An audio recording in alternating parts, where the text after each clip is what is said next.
Amén.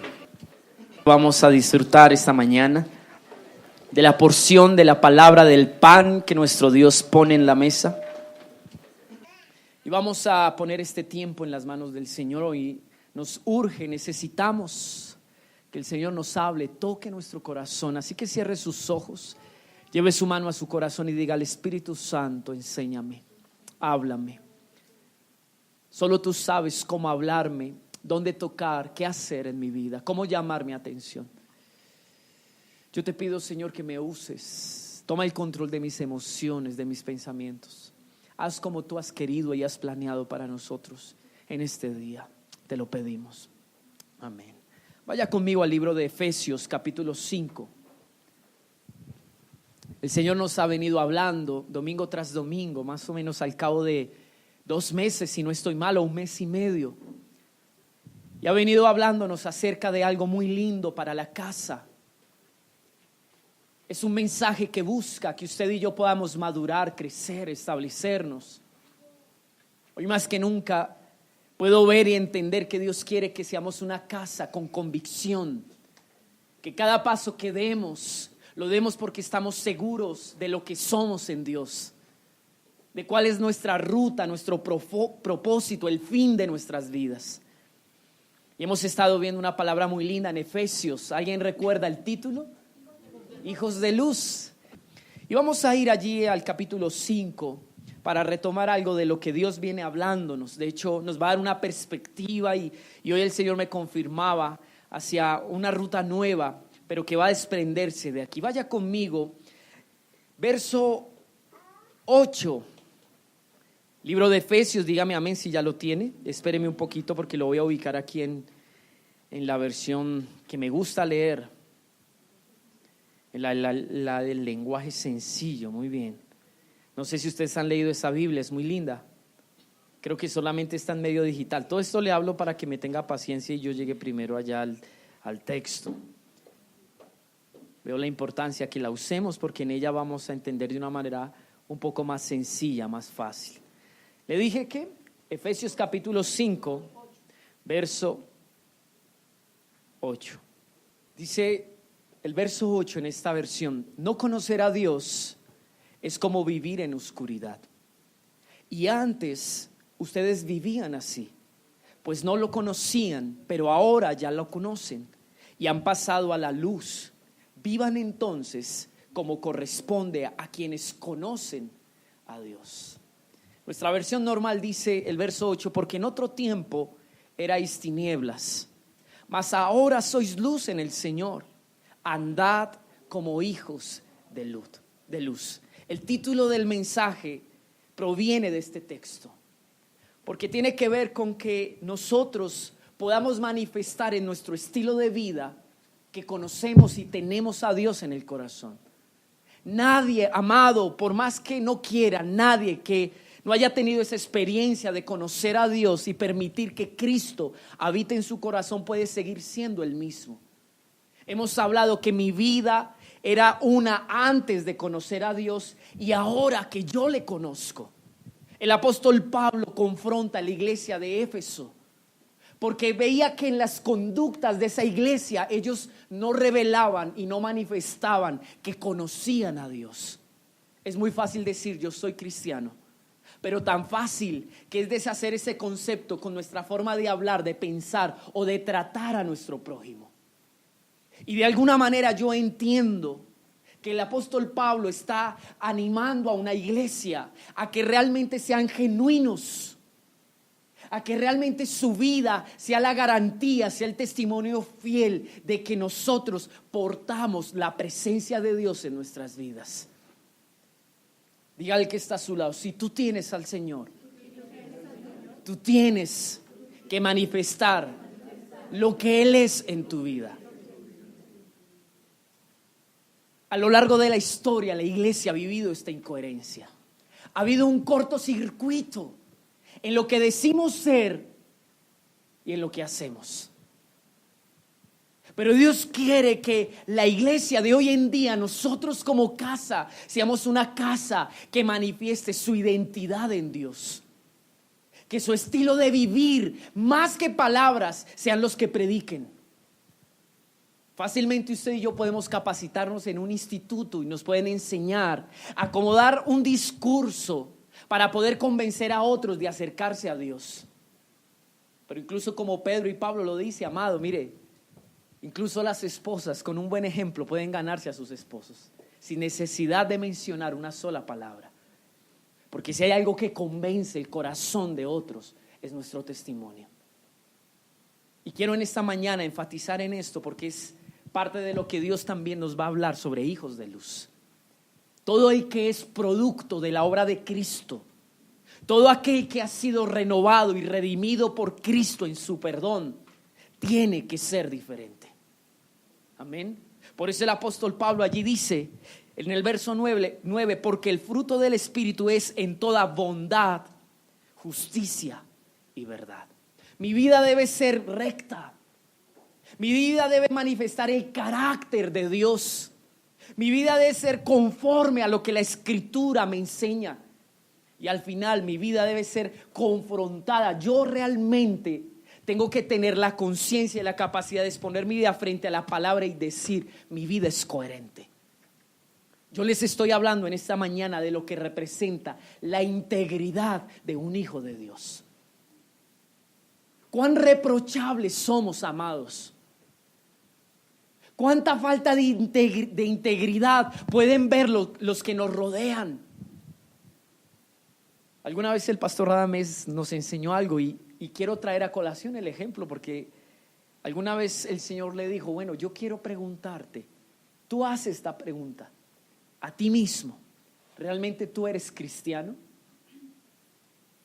Y él dijo, la única persona que podría dar fe y testimonio de eso es mi esposa, porque ella me conoce, ella sabe lo que yo soy abajo de un púlpito, en la intimidad de un hogar.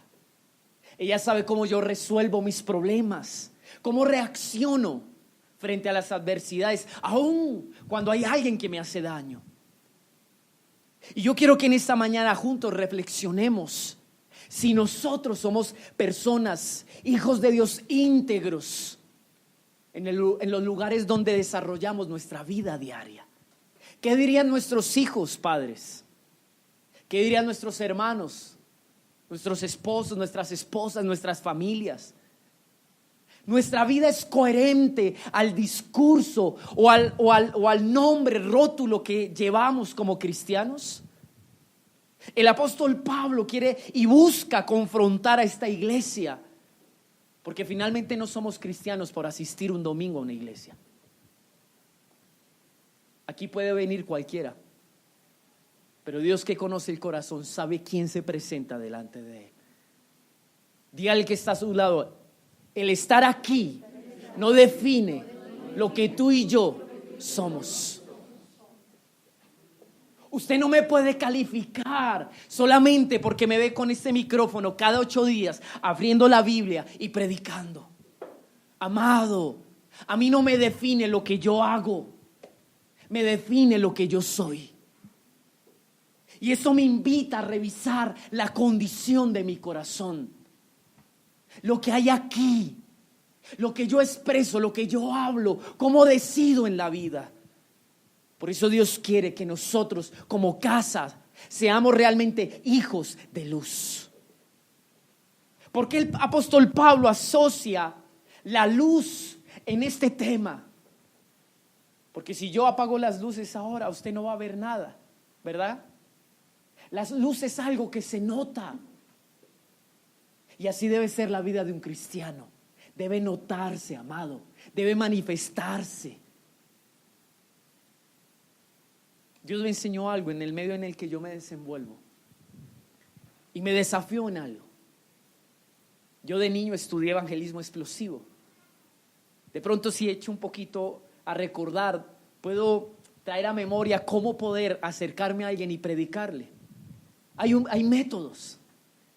Y el Señor me dijo, yo quiero que la gente con la que tú trabajas, el medio donde tú estás, noten que tú eres diferente. Hasta que llegue el punto que se acerquen a ti y te pregunten, venga, usted usted es distinto, usted es cristiano, usted, ¿por qué lleva su vida diferente? ¿Por qué no comparte los chistes vulgares que quizás todo el mundo suele y está acostumbrado a decir? Y eso me ha retado, porque es predicar no con palabras, sino con hechos. Y en los hechos convencer a los demás. Y el apóstol Pablo va a dedicar los siguientes versículos a animarnos a que nuestra vida sea así como les estoy diciendo. Una vida que realmente se note, que nosotros podamos mostrar a Cristo y la gente cuando nos vea, realmente vea a Cristo. Y yo no le estoy hablando para inspirarlo o solamente para hablar cosas bonitas. Hoy es necesario que nosotros seamos confrontados y reflexionemos en esto, amada iglesia. Amén. Y mire lo que dice el verso 11. Viene el primer consejo del apóstol Pablo a esta iglesia. Dice, lea conmigo: y no participéis en las obras infructuosas de las tinieblas, sino más bien ¿qué? ¡Wow! Mi versión dice reprenderlas. Pero más allá de estar todo el tiempo juzgando y criticando las malas conductas de los que nos rodean, la intención y la idea del apóstol Pablo es la siguiente: si ustedes son luz, si su vida realmente es una vida que manifiesta que aman a Dios, que viven de acuerdo y de manera coherente a la voluntad de Dios, esa misma vida va a exponer el corazón de aquellas personas que les rodean. Es más, en el original dice poner en evidencia. Y la palabra evidencia viene de un griego que traduce redarguir. Quiere decir que cuando usted está respondiendo a su prójimo, que en la manera en la que usted lleva su vida, gobierna su hogar, aún trata sus negocios, eso debe redarguir el corazón de las personas que lo están viendo. ¿Qué significa redarguir? Significa convencer, significa ayudar a que venga conciencia al corazón de las personas. La manera en la que yo trato a mi esposa debe redarguir el corazón de aquel que no trata bien a su esposa y convencerle que hay una manera distinta, que hay una manera que a Dios le agrada. Mi pregunta es: cuando lo ven a usted, en lo que ven, las personas se convencen, se redarguyen de que sus conductas están mal y que tienen la necesidad de cambiar. Porque si eso no está pasando, amados, usted y yo somos un adorno más en esta iglesia, tristemente. Y no hemos iniciado a vivir como Dios quiere que vivamos. Pregúntele al que está a su lado: ¿cuánto de lo que tú haces, de lo que tú dices, de lo que tú piensas, inspira, confronta y redarguye el corazón de los que te rodean? No necesitamos hablar. ¿Ya me la ubicaste, hijito? ¿En dónde íbamos? Mire lo que dice el 5:11 en esta versión: no se hagan cómplices de los que no conocen a Dios. Al contrario, háganles ver su error, pues sus hechos no aprovechan para nada. No hay nada más efectivo que pueda confrontar la vida del que me rodea que un buen testimonio. Pero amados, si a mí me ven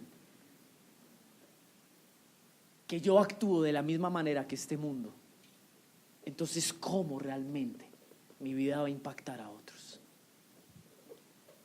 La palabra cómplice o participar viene de un griego que traduce asociarse. Y me gusta esa palabra porque usted y yo vamos a entender algo muy lindo en esta mañana. Tiene que ver con la unión de dos personas para alcanzar un mismo fin. El apóstol Pablo dice: no participéis, no te asocies con las conductas de aquellos que deshonran y viven su vida de una manera contraria a Dios. No participéis. Por el contrario, haz que tu vida impacte tanto que ellos se convenzan de querer cambiar sus conductas. Pero el consejo es: no participéis. Y la palabra participar es asociarse. ¿Qué le había dicho yo ahorita? Que es unirse con alguien para alcanzar un mismo propósito. El problema de esta iglesia no solamente era sentarse a escuchar conversaciones que no edificaban. El problema de esta iglesia no solamente era guardar silencio y en ese silencio consentir lo que otros hacían. El problema de esta iglesia es que en el momento de escuchar, ellos manifestaban que se estaban uniendo porque su propósito era el mismo de aquellos que vivían en contra de Dios. Ese era el problema de esta iglesia. La palabra participar es unirse con alguien para alcanzar el mismo propósito. En otras palabras, la iglesia de Éfeso no tenía como propósito agradar a Dios, aunque asistía a una iglesia, aunque quizás cantaba como usted y yo, aunque quizás no sabíamos la Biblia y teníamos el rótulo de decir que nos llamamos cristianos. Y esto me invita a reevaluar realmente cuál es el propósito y el fin de mi vida cristiana. ¿Qué es lo que queremos, amados? ¿Agradarnos a nosotros mismos? ¿Agradar a las personas que nos rodean? ¿O realmente agradar a Dios? Dígale al que está a su lado: si tú quieres agradar a Dios, eso va a definir cómo tú vas a vivir. Me impresiona el mensaje que Pablo le da hasta de casa.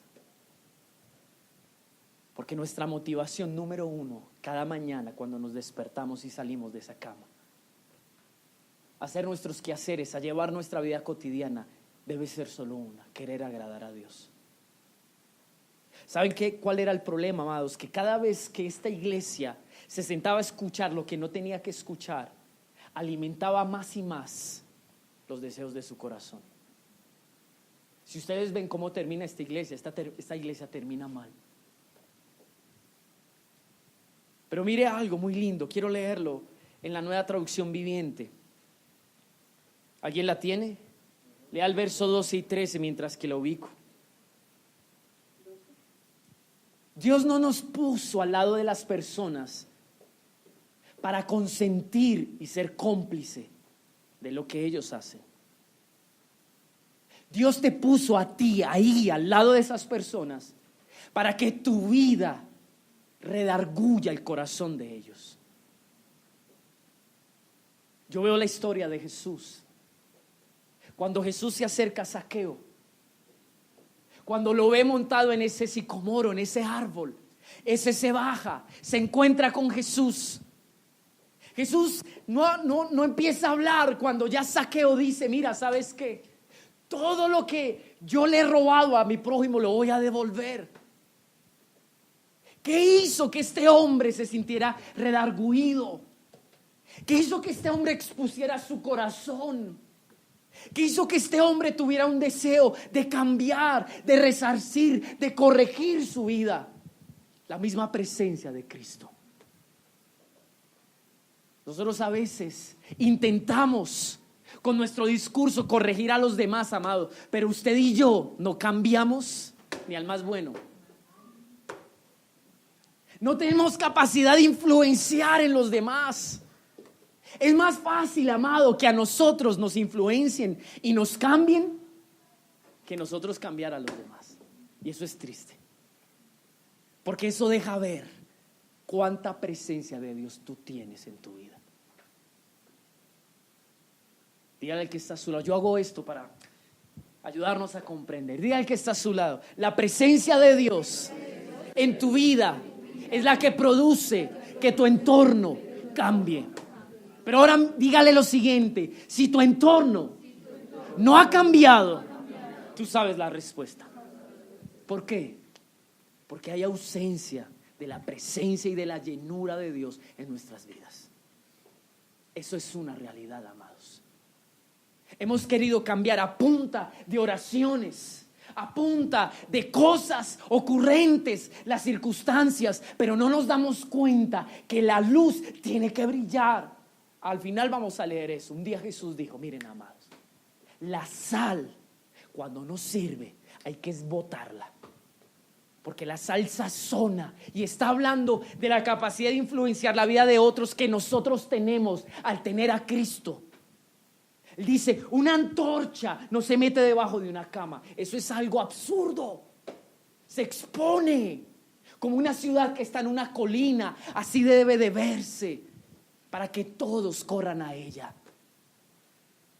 Mi pregunta es, amado, ¿cuánto ilumina la vida de Cristo en tu vida? ¿Cuánto? Porque desde ese punto es que nosotros vamos a ver cambios, sin necesidad de hablar. ¿Está aquí conmigo? ¿Lo entiende? Diga conmigo, es importante que nos sobemos un poquito la colita. Hoy hay un poquito de palo. Pero mire que en el fondo Dios quiere que nosotros crezcamos como casa, que maduremos, que nos establezcamos, que seamos genuinos. No podemos vivir una ambivalencia más. No podemos perder más el tiempo, amados. No podemos. Tenemos que llegar a ser lo que Dios espera y quiere. Por eso Cristo murió. Si no, estaríamos haciendo en vano su sacrificio. ¿Lo entiende usted? ¿Lo comprendemos? Mire lo que dice allí, el verso 13. Mas todas las cosas, cuando son puestas en evidencia por la luz, son hechas manifiestas, porque la luz es lo que manifiesta todo. La palabra evidencia tiene que ver con lo que yo le acababa de enseñar, que es convencer, acusar, reprender. Mi forma de vivir debe redarguir y a la vez convencer el corazón de otros y convencerlos a un cambio. Eso debe ocurrir. Y mire lo que termina diciendo el apóstol Pablo, verso 14. Por lo cual dice, despiértate tú que duermes, levántate de los muertos y te alumbrará Cristo. Pablo expone que la vida de un cristiano debe notarse y manifestarse. Que el entorno de alguien que tiene a Cristo tiene que ser influenciado y transformado. Pero que si eso no está pasando, es porque hay una condición en la vida de ese cristiano. Y es que si no hay luz, es porque está dormido. Mire lo que dice esta versión. Lo voy a leer aquí para que usted lo entienda un poquito más. El verso 14 dice, desde el 13, cuando la luz brilla, todo queda al descubierto y puede verse como es en realidad. Por eso alguien, mire que está uniendo lo que acaba de decir a lo que va a afirmar el apóstol Pablo en el verso 14. Dice, por eso alguien ha escrito, despiértate tú que duermes, levántate de entre los muertos y Cristo te alumbrará. Está recordando una palabra que el profeta Isaías mencionó en el libro de Isaías. Y yo puedo entender algo, amados. Si nosotros hemos estado en esa condición, requiere y necesitamos despertarnos. ¿Quiere saber usted por qué yo estoy predicando el mensaje de hijos de luz? Porque el año pasado tuve un sueño donde estábamos aquí reunidos y yo estaba acostado, dormido allí. Y una voz me decía, despierta. Y Dios me llevó a este texto. Y entiendo que Dios quiere que nosotros no solamente despertemos en un sentido romántico espiritual. Él quiere que esta casa evidencie en su estilo de vida que realmente tiene a Cristo. Porque de lo contrario, usted y yo podemos hacer una campaña evangelística saliendo a un parque con los parlantes, cantar muy bonito, hacer obras de teatro, pero eso, mire, amado, eso no va a mover ni una mosca. Solo nuestro ejemplo. Así que mira el que está a su lado. Solo tu ejemplo, solo tu testimonio. Eso es lo que producirá un cambio. Entonces el apóstol Pablo dice: despiértense. Tú que duermes, levántate de los muertos y te alumbrará Cristo. La palabra despertar es muy linda, porque tiene que ver con levantarse de un estado. Es estar sentado, inactivo, reposado. Cuando usted está sentado, sus extremidades descansan, reposan, ¿o no? Y lo que se hizo para funcionar y ejercitarse está quieto. El sentido de la palabra despertar tiene que ver con que Dios llama a una iglesia a que salga de su estado de inactividad y empiece a hacer lo que le toca hacer. Y es tiempo donde nosotros tenemos que hacer lo que nos toca hacer. Es más, me impresiona algo, amados, porque la palabra despertar viene de una raíz que es restaurar algo que está en ruinas.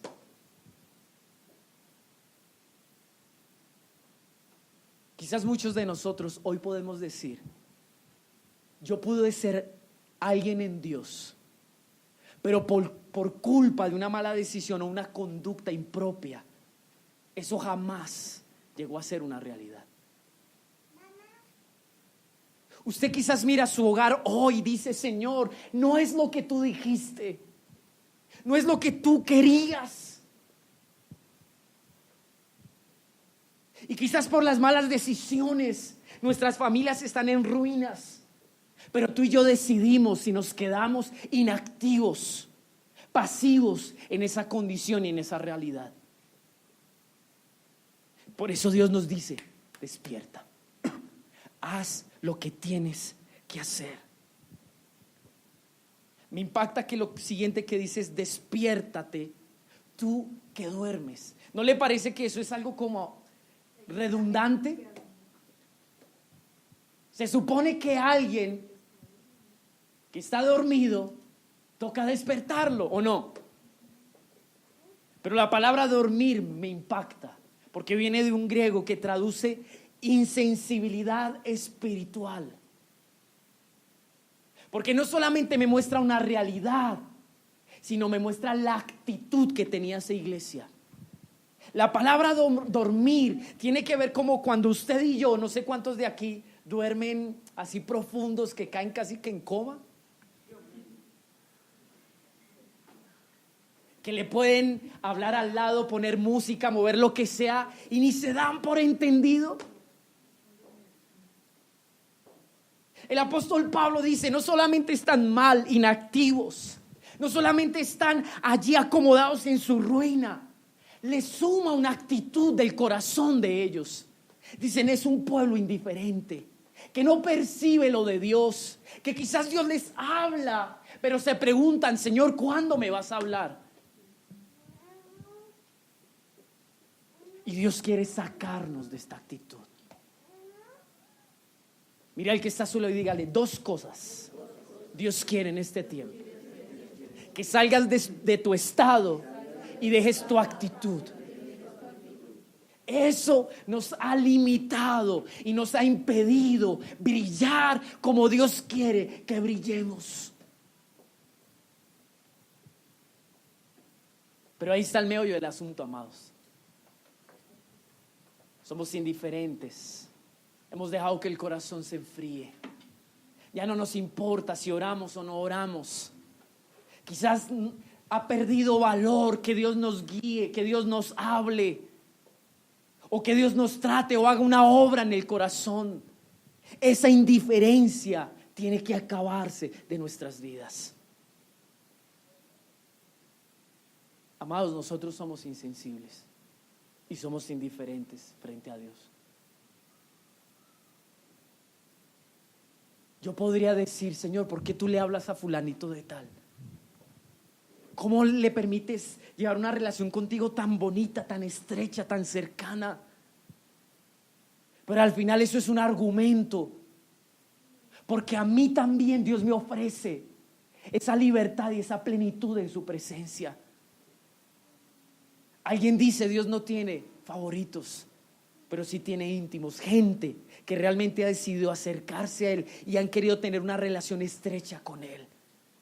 Orando ayer por esto, yo le decía: Señor, yo entiendo que tú quieres darme más, pero mi vida anda tan distraída en este mundo, en mí mismo, en mis pasiones, en mi terquedad, en mi temperamento, y eso se ha vuelto una limitante para que yo pueda estar conectado contigo. Y necesitamos despertar, amados, porque Dios quiere hablarnos. Dios quiere despertarte allí a la madrugada, no porque hace parte de una rutina, una costumbre, sino porque quiere que tú entiendas la prioridad y la importancia que es comenzar el día dependiendo de Dios. ¿Hace cuánto no vibramos por las cosas de Dios? ¿Hace cuánto orar no es parte de una pasión, amados? Esta iglesia estaba indiferente en su condición. Y mira, amado, no hay nada peor que uno estar mal y no importarle. Eso es muy triste, porque esa es la condición a la que llegó esta casa. Estaban mal, pero no les importaba. Seguían así, estaban acomodados allí. Es más, miren la expresión del apóstol Pablo. Dice: levántate de los muertos. ¿Cuál era el lugar que ellos habían elegido para dormir? ¿En medio de qué? Cuando la palabra habla aquí de muerte, está hablando de lo que Efesios capítulo 2, vaya conmigo, verso 1: y Él os dio vida a vosotros cuando estabais muertos en vuestros delitos y pecados. O sea que muerte, más allá de algo físico, de una condición físico, es la condición espiritual del alma. Dicen: los cuales anduviste en otro tiempo, siguiendo la corriente de este mundo, conforme al príncipe de la potestad del aire, el espíritu que ahora opera en los hijos de desobediencia, entre los cuales también todos nosotros vivimos en otro tiempo, en los deseos de nuestra carne, haciendo la voluntad de la carne, y en los pensamientos y de los pensamientos. Miren, no hay nada más triste que la iglesia de Dios se acomode a esta condición, que viva de acuerdo al deseo de su carne, que viva de acuerdo, que dice más allí, haciendo la voluntad de su carne y de su mente. Evaluemos nuestro estilo de vida, lo que usted y yo vivimos a diario. ¿Qué mueve nuestras decisiones? ¿Nuestros deseos? ¿La voluntad de lo que quiere hacer mi carne? ¿Mis ocurrencias? Si eso es así, usted y yo entonces somos una iglesia dormida, y dormida entre el pecado, porque esa es la idea de lo que Pablo quiso decir. Una iglesia dormida, acomodada en el pecado, y por causa de eso se volvió insensible. Pero Dios no quiere eso. Dios quiere que despertemos. Amén. Dígale al que está a su lado, muévalo un poquito, dígale: despierte.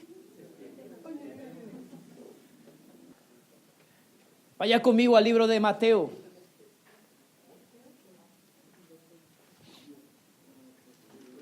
Capítulo 5. Verso 13.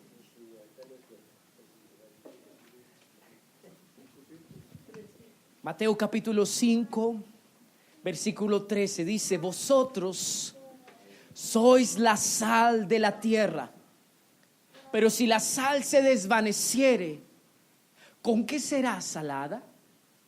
No sirve más para nada, sino para ser echada fuera y hollada por los hombres.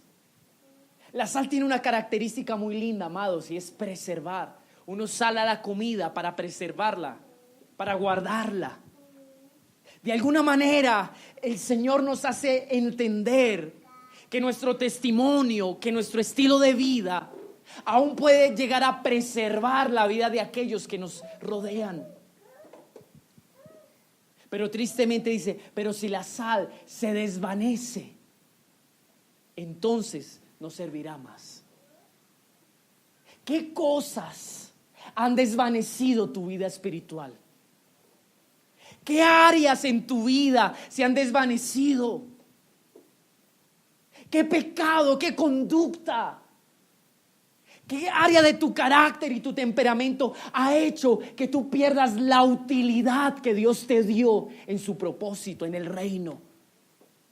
¿Qué ha hecho, amados? La duda, el temor, la incredulidad, los tercos, los necios que a veces somos. Y mire lo que sigue diciendo: ni se enciende una luz y se pone debajo del almud, sino que sobre el candelero, y alumbra a todos los que están en casa. Así alumbre vuestra luz delante de los hombres. ¿Para qué? Léalo usted, ¿para qué? ¿Para qué debemos tener buen testimonio? ¿Para qué debemos evidenciar y manifestar a Cristo en nuestro estilo de vida? ¿Cuál es el propósito de eso? Léalo usted allí. ¿Cuál es? Dígamelo. Wow. Mi pregunta es: si yo al mirar tu vida, eso me motiva a glorificar a Dios. Cuando yo escucho tu vocabulario, a mí me dan ganas de decir: wow, Padre eterno, tú que sí eres grande. ¿Sí, amado, eso pasa? Cuando nosotros nos ven responder en nuestro trato con nuestro prójimo, el que nos escucha y el que ve nuestras actitudes, le dan ganas de arrodillarse y decir: Señor, tú eres real, bendito seas tú. ¿Eso pasa, amados? ¿O no pasa? Estamos hablando de algo delicado y muy serio. El Señor Jesús lo dijo también.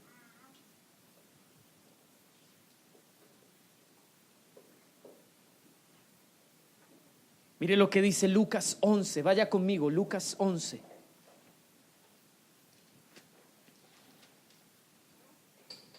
Nadie pone en oculto la luz encendida, ni debajo del almud. 11:33, discúlpenme. 11:33. Dígame amén cuando llegue. Nadie pone en oculto la luz encendida, ni debajo del almud, sino en el candelero, para que los que entran vean la luz. ¿Para qué se hizo la luz? Diga conmigo: para que se pueda ver, para que se pueda notar. Mi vida santa debe notarse. Mi amor hacia Dios debe notarse. Deben verlo los demás. Si hasta el día de hoy no lo ven, es porque no alumbra tanto. Pero mire lo que sigue diciendo: la lámpara del cuerpo, ¿qué es? La palabra lámpara traduce como antorcha. Es más, esta mañana leyendo un poquito, bueno, yo sé que algunos me van a decir que esto es, ¿qué dijiste tú la vez pasada? Que esto es donde se echa la leche. La crema, muy bien. Hagan de cuenta que es una lámpara. Yo la compré tratando de asemejar o asimilar lo que era la lámpara judía en ese entonces, que era una cosita de esta forma. Se llenaba de aceite, se sacaba una mechita y se encendía. Entonces la gente la usaba en las noches para poderse movilizar en sus casas y la cargaban así. Literalmente lo que el Señor dijo es: la lámpara de sus vidas son sus ojos. O sea, en otras palabras, lo que produce luz en sus vidas son ¿qué? Wow. Entonces, ya que lo entendió, sigamos leyendo. Dice: la lámpara del cuerpo es el ojo. Cuando tu ojo es bueno, también todo tu cuerpo está lleno de ¿qué? ¿Cuál es la razón, según el Señor, para que no haya luz en la vida de un cristiano? Diga conmigo: que nuestro ojo es malo. Amén. ¿Lo estamos entendiendo? Siga conmigo, mire lo que dice: pero cuando tu ojo es maligno, también tu cuerpo está lleno de tinieblas. Verso 35. Mira pues, no suceda que la luz que hay en ti sea tinieblas. Así que si todo tu cuerpo está lleno de luz, no teniendo parte alguna de tinieblas, será todo luminoso, como cuando una lámpara te alumbra con su resplandor. Wow, qué lindo. Quiero que alguien lo lean en la traducción viviente, ese último verso. ¿Qué dice? ¿Por qué la vida de los que me rodean no son confrontadas, redarguidas? ¿Por qué ni siquiera mi vida puede tener la conciencia de evaluar mis caminos y reconocer que muchas de las cosas que hago no son conforme a lo que a Dios le agrada? ¿Saben por qué, amados? Porque hay ausencia de luz. ¿Y por qué hay ausencia de luz? Porque mis ojos son malos. ¿Cuántas áreas oscuras hay en nuestro corazón? Todo porque nuestro ojo es malo. Me impacta algo, la palabra ojo es muy linda, amados, porque viene de un original que tiene que ver con la capacidad de ver las cosas, de comprender las cosas. Tiene que ver con la capacidad de razonar las cosas. Si yo estoy viviendo, para aplicar esto, una circunstancia, lo primero que el Señor me ha enseñado es aprender a revisar a través de esa circunstancia lo que Dios está haciendo, lo que Dios quiere obrar, hacia dónde Dios me quiere llevar con lo que está permitiendo, lo que Él quiere formar en mí, lo que me quiere enseñar. Cuando hablamos de que mi ojo está dañado, es que yo no tengo la capacidad de contemplar esto que les estoy hablando. Se pierde la capacidad de discernir espiritualmente los propósitos de Dios. Amén. Pero miren algo, esa palabra ojo viene de una raíz que es mirar con envidia. Y ahí entendí el sentido de lo que Jesús quiso decir. ¿Cómo es una mirada envidiosa? A ver, hágame una mirada envidiosa. Tiene lo que yo quiero. Terrible. El sentido de la palabra ojo es el siguiente. En los ojos manifestamos los deseos del corazón. Y lo que Jesús quiere decir aquí es: el deseo del corazón de usted se está inclinado hacia lo malo, a lo que va opuesto a Dios. Y en eso califica que eso es un mal ojo. Cuando mi deseo se inclina a lo de Dios, diga conmigo: mi ojo es bueno. Cuando mi ojo desea lo de Dios, es bueno. Pero cuando mi ojo desea y codicia lo malo, ¿mi ojo qué es? ¿Cómo traemos oscuridad al corazón?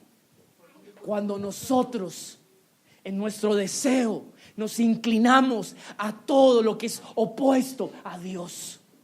Por eso el apóstol Pablo en Efesios dice: miren, hijitos, no participen, no se junten, porque a la final su corazón y su deseo se está inclinando a lo que ellos hablan, y por eso han dejado de brillar. Por eso mi pregunta es: ¿qué ha hecho en tu vida que tú pierdas el brillo? No hay nada, miren, no hay nada más bonito que a uno lo vean y uno diga: wow, esa persona es diferente. Esa persona, mire cómo habla, mire cómo piensa, mire lo que manifiesta. Pero ¿hace cuánto usted y yo hemos perdido nuestro brillo? Ya nadie lo nota. Usted y yo pasamos desapercibidos. Mire, no hay nada más vergonzoso que en los ámbitos que nos movamos piensen que nosotros somos uno más, porque no hacemos la diferencia.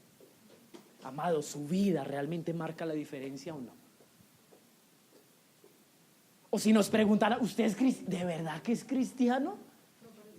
Pues no parece, porque usted es igual que yo. Mire, eso sí sería muy triste. Vaya conmigo a Primera de Corintios. Vea conmigo, esto se pone bueno. Primera de Corintios, capítulo 5.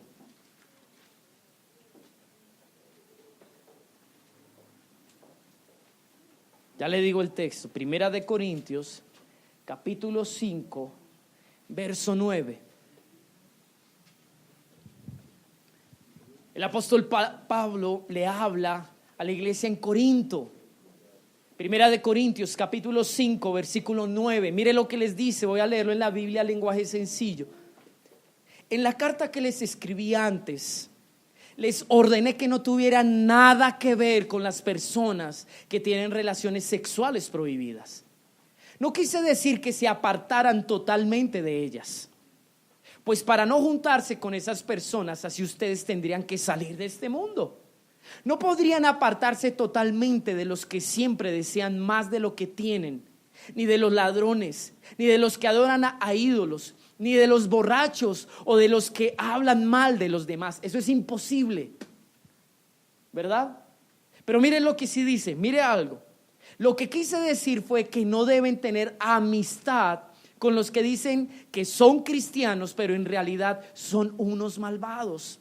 Con personas así ni siquiera deben sentarse a comer. A mí no me toca juzgar a los que no son de la iglesia, ya Dios los juzgará. Pero ustedes sí deben juzgar a los de la iglesia y hacer lo que dice la Biblia: echen lejos de ustedes al pecador. En contexto voy a explicarle algo.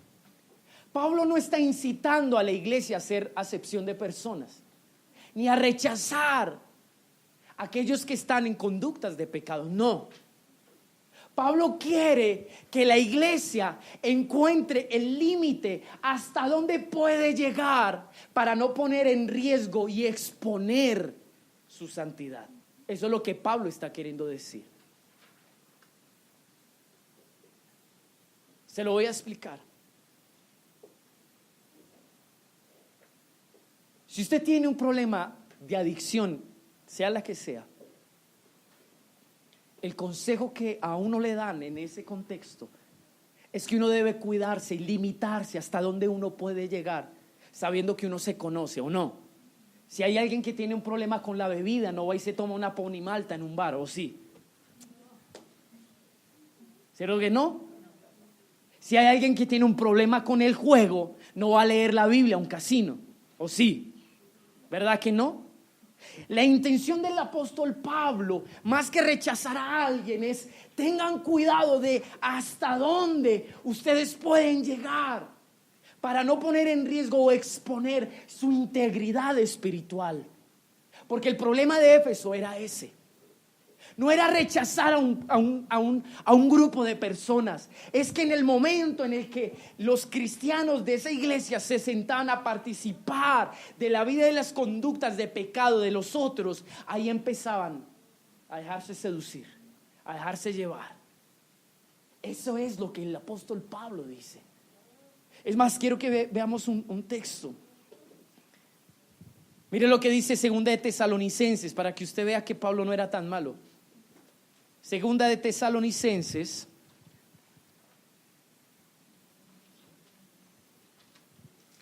capítulo 3, versículo 14. Si alguno no obedece a lo que decimos por medio de esta carta, a ese señaladlo, y no os juntéis con él para que se avergüence. Mas no lo tengáis por enemigo, sino amonestadle como a hermano. El interés de Pablo era preservar la santidad de una iglesia. Era preservar la integridad del corazón de esa iglesia. Que nada ni nadie lo expusiera. Por el contrario, que haya tanta conciencia en la iglesia que aún los que están caminando chuecos, la vida de los que sí están bien, les redarguye y amoneste a los demás para ayudarlos a volver. Esa era la intención del apóstol Pablo. Por eso él dice algo poderoso. Ahí mismo atrásito otra vez en 2 de Corintios. Mire lo que dice el capítulo 6 de 2 de Corintios. Es muy lindo. 2 de Corintios, capítulo 6. ¿Ya le dije el verso?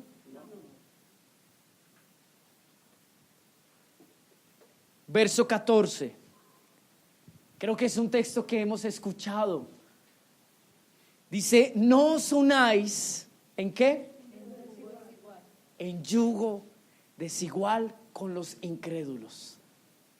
Quiero que pongas en el Google la palabra yugo. Ahí te aparece una foto de un buey y de un burro. Ponla y les voy a explicar algo ahí. Dice, no os unáis en yugo desigual con los incrédulos. Y mire lo que empieza a decir. Porque ¿qué compañerismo tiene la justicia con la injusticia? ¿Y qué comunión la luz con las tinieblas? ¿Y qué concordia Cristo con Belial?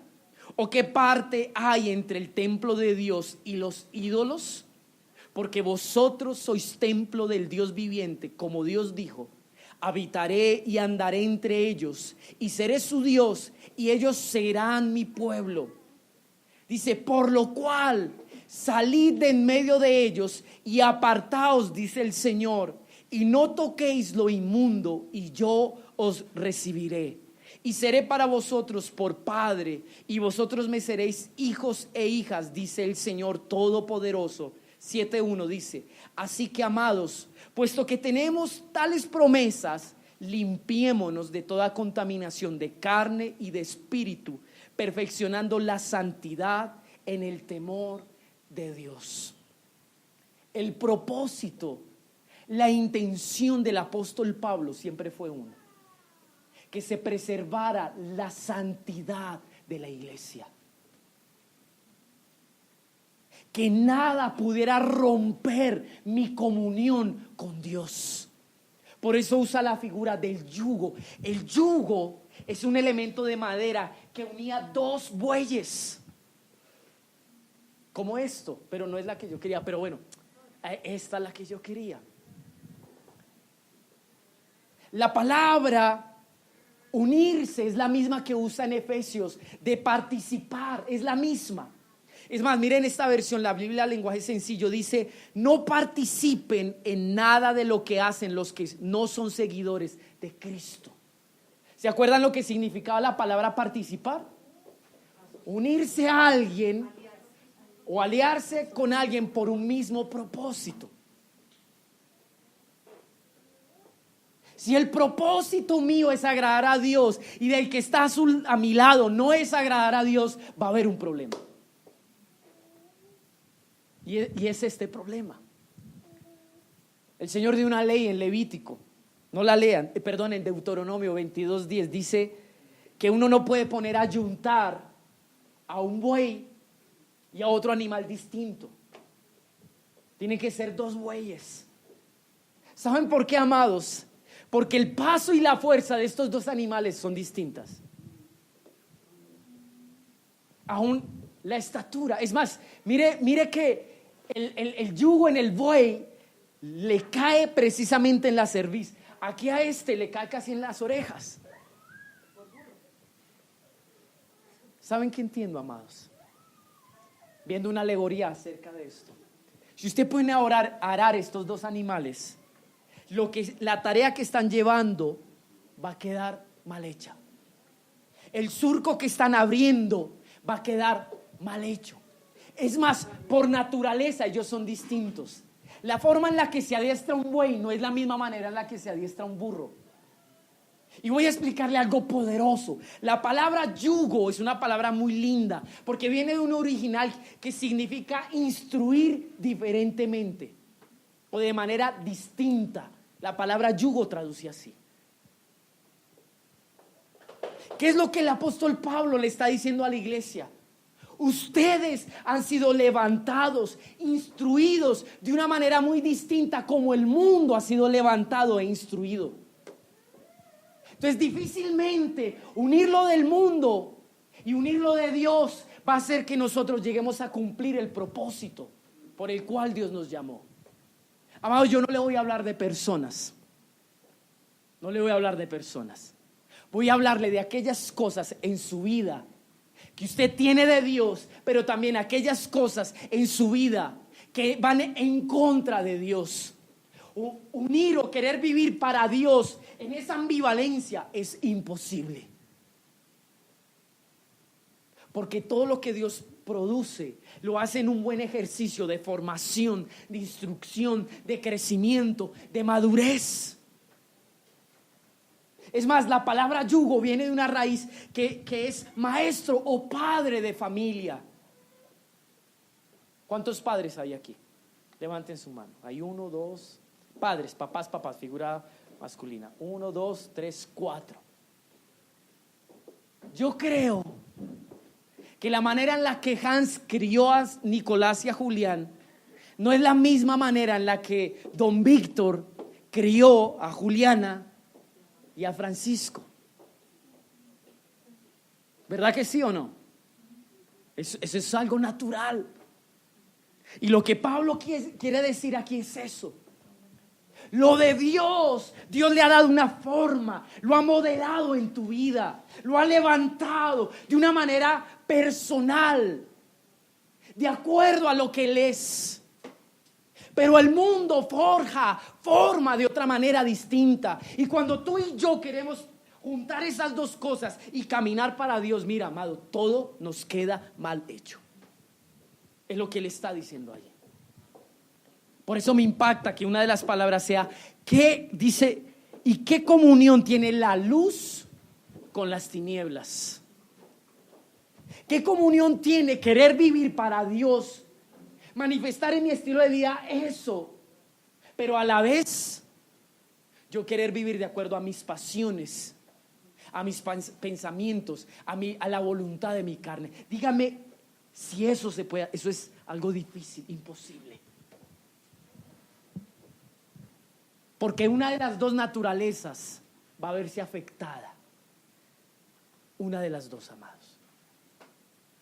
Si ese buey que estaba ahí era más fuerte y más adiestrado que el burro, sí iba a arrastrar el burro. Pero si el burro era más adiestrado que el buey, también. Y el buey va a sufrir por causa. Alguno de los dos sufre. Todo esto para decirte que tenemos que tomar una determinación clara en nuestras vidas. ¿Cómo vamos a caminar? ¿Como bueyes o como burros? Dígale al que está a su lado, ¿tú cuál eres de los dos?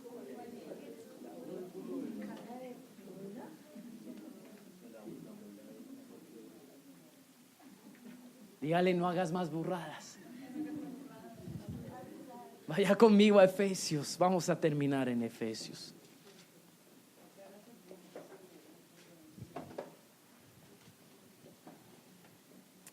Ay, Señor. A veces se nos sale el burro que hay adentro, ¿verdad?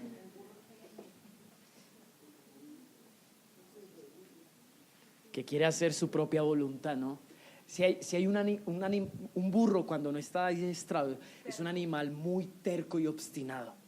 Y es un animal que hay que darle, pero darle, para al menos lograr que se vuelva obediente. Un buey, aunque se adiestra a través del dolor, cuando se adiestra, miren, no hay nada más manso y más noble. Esta semana estudiando, la clase que me tocó tenía que ver con lo que significa, esto se lo meto como paréntesis para enseñarle algo que le va a edificar, lo que significa en el contexto griego cuando Jesús le dice al apóstol Pablo, dura cosa te es dar coces contra el aguijón. Yo tenía una idea de eso, pero entendí que quería decir más de lo que yo creía. Y lo ubica en este contexto, cuando un buey lo están adiestrando para arar, cuando está en formación para arar. Entonces, cuando él se resiste y no quiere llevar el surco, él empieza a dar patadas. Eso es la palabra coces, patadas. Entonces, quien lo está adiestrando tiene un látigo que en la punta tiene un chuzo. Entonces, para ayudarlo a ser obediente, le da. Y a través del dolor, el buey se hace dócil y manso. Entonces, encontré la diferencia en esto. El dolor para un corazón noble es hacerlo más noble y humilde. El dolor para un corazón necio lo vuelve duro, terco y testarudo, rebelde. Ahí está la diferencia en cuanto a naturaleza. Amén. Pero vamos a terminar en algo poderoso. Efesios capítulo 5, verso 14 dice, dando una conclusión, una justificación a todo lo que en esta mañana yo les he enseñado a través de la escritura, dice: por eso alguien ha escrito: despiértate tú que duermes, levántate de entre los muertos y Cristo te alumbrará. ¿De dónde el apóstol Pablo saca estas palabras? Vaya conmigo a Isaías 52 y allá vamos a terminar.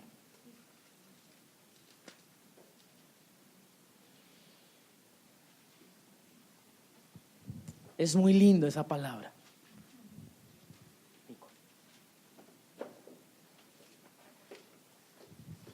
Dígame amén si lo tienen. Isaías 52. Despierta, despierta, vístete de poder, oh Sión. Vístete tu ropa hermosa, oh Jerusalén, ciudad santa, porque nunca más vendrá a ti circunciso ni inmundo. Sacúdete del polvo, levántate, siéntate. ¿Se acuerdan lo que implicaba la palabra despertar? Que es reincorporarse, que es activarse después de haber estado en una condición de quietud. Dice: suelta las ataduras de tu cuello. Wow, qué increíble que hable del yugo también.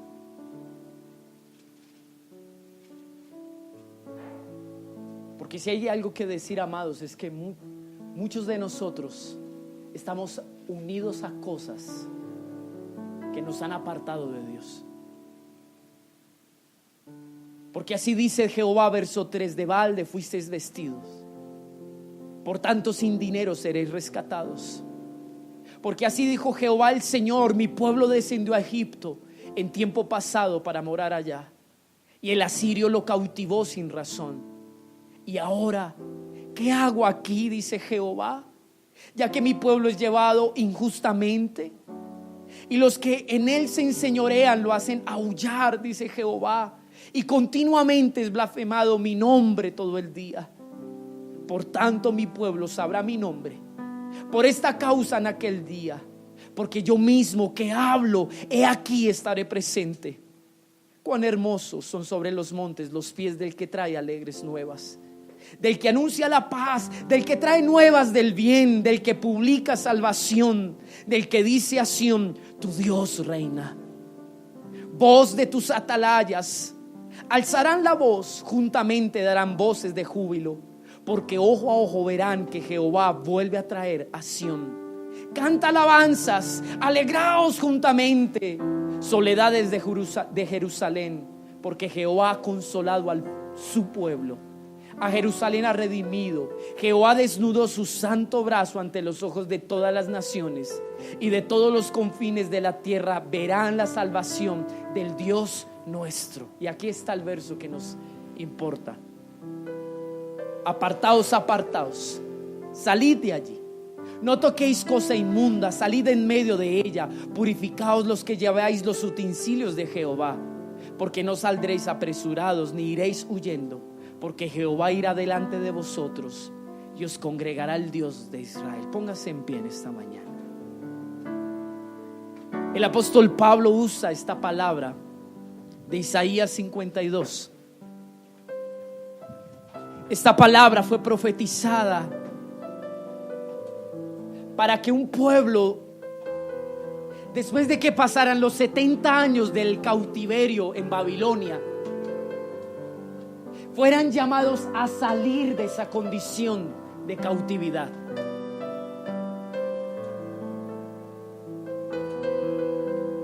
Porque el proceso y aún el juicio que Dios le había dado a Israel ya se había terminado.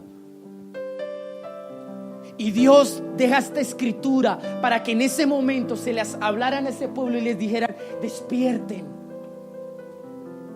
porque ustedes están cómodos en esa situación y aún han dejado que el corazón se endurezca y se vuelva indiferente. Ya no les importa más cómo están. ni qué va a pasar con sus vidas.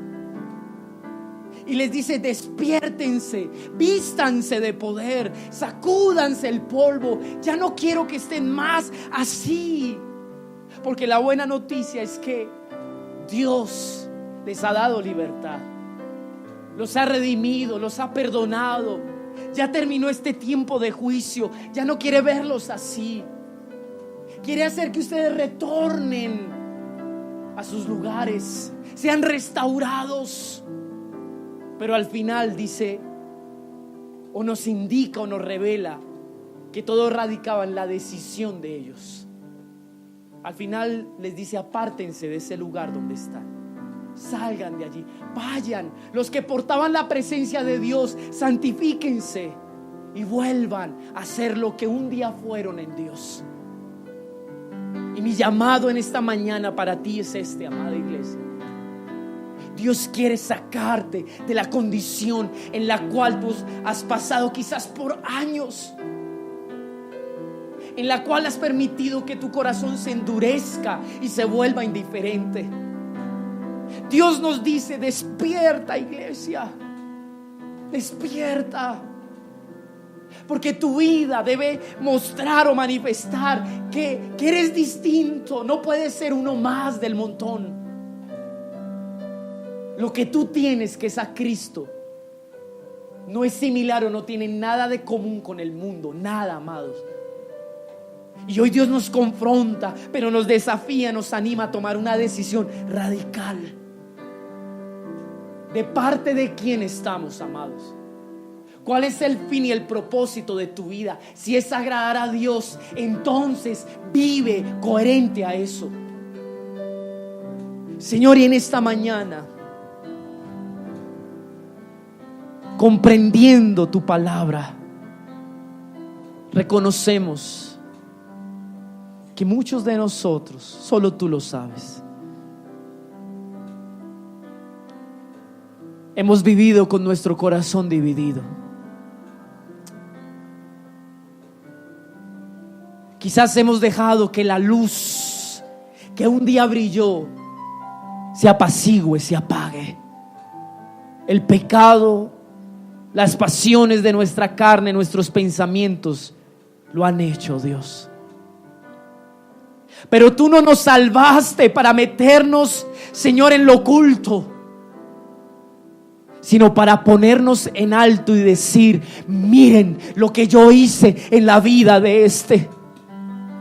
Para que otros, inspirados en ellos, quieran también permitir que tú les cambies su vida. Hoy nos has confrontado en cuanto a si nuestra vida redarguye, convence y ayuda a que otros se arrepienten. Cuánta oscuridad hay en nosotros. Sana nuestros ojos, sana nuestro corazón de los malos deseos. Espíritu Santo, pone el deseo del Padre en nosotros, para que vuelva a brillar esa luz, para que se identifique, se manifieste que tú estás aquí. Despiértanos, Señor, despiértanos. Como me mostraste en ese sueño, despiértanos. Despiértanos. Rompe todo yugo que nos liga al pecado. Rompe todo yugo que nos lleva a vivir en contra de lo que te agrada a ti.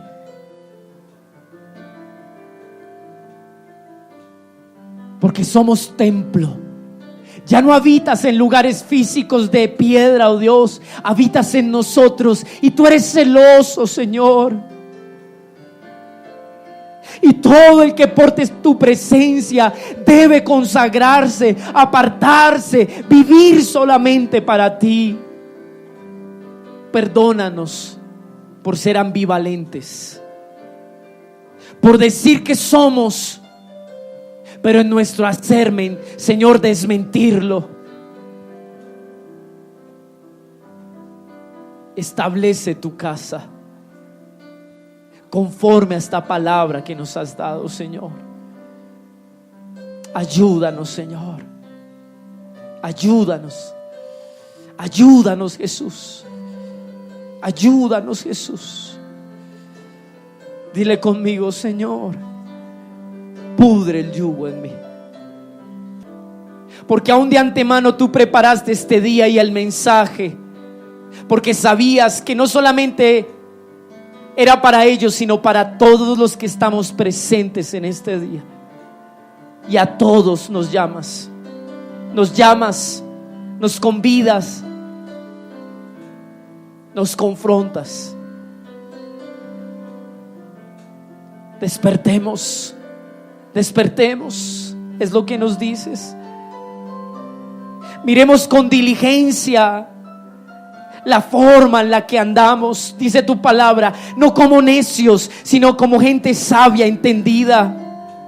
Porque lo que tú quieres que hagamos los próximos días es poder mirar con responsabilidad, sin perder el tiempo, que podamos revisar nuestras conductas, nuestra forma de vivir, y nos demos cuenta si realmente vivimos de acuerdo al temor tuyo en nuestro corazón.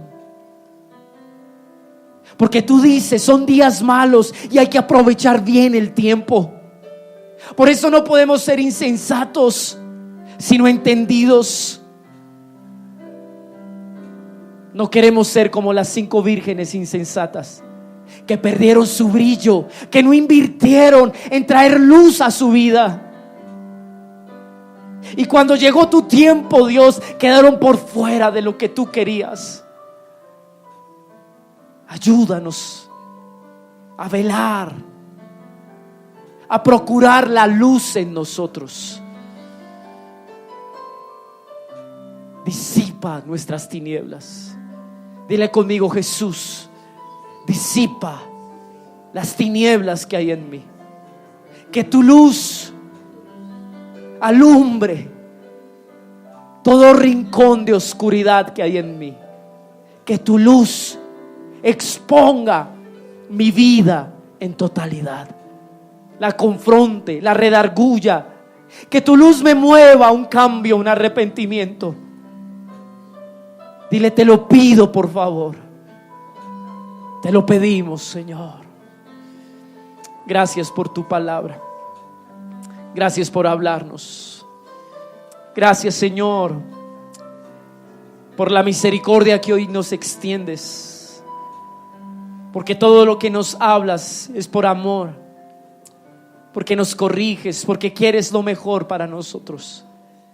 Tú eres bueno como Padre. Gracias. Gracias, Señor. Amén, Padre.